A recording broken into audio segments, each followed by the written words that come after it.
So today I'm going to prove that 1 plus 1 is equal to 3. Normally, we know that 1 plus 1 is equal to 2, but today I'm going to be showing that it's equal to 3. Okay? Now, first assumption we'll make is that 2 is equal to 2, right?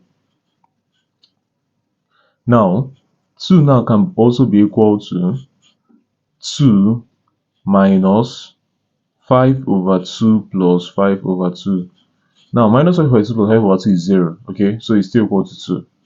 Alright? Now let's group this thing. So we have 2 is to be equal to 2 minus 5 over 2 in brackets, okay, plus 5 over 2. Let's do it like this. Now moving on, I can make an assumption here. So recall that if you have something like square root of a, okay, squared, it is equal to a. So let's apply that here quickly. We're going to have 2 to be equal to, okay, square root of 2 minus 5 over 2 all squared plus 5 over 2.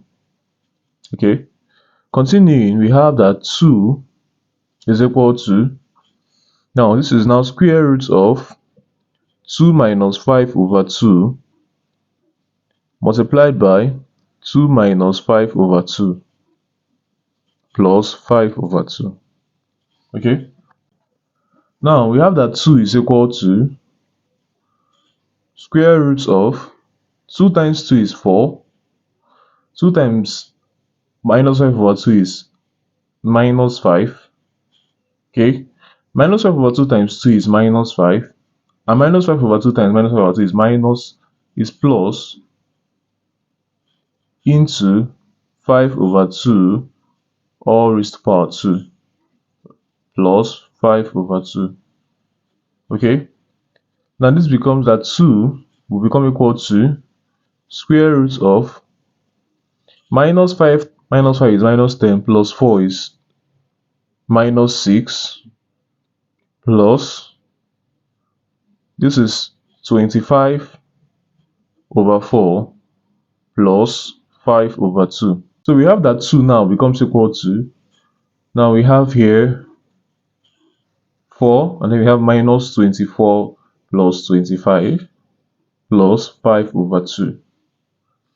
Now this becomes equal to 2 becomes equal to square root of 1 over 4 plus 5 over 2.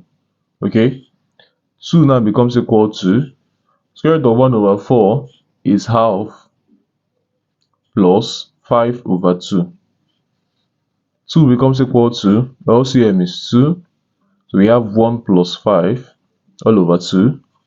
Now this is equal to 6 over 2. Hence 2 now becomes equal to 6 over 2, which is 3. So now we've proved that 2 is equal to 3. Thanks for watching.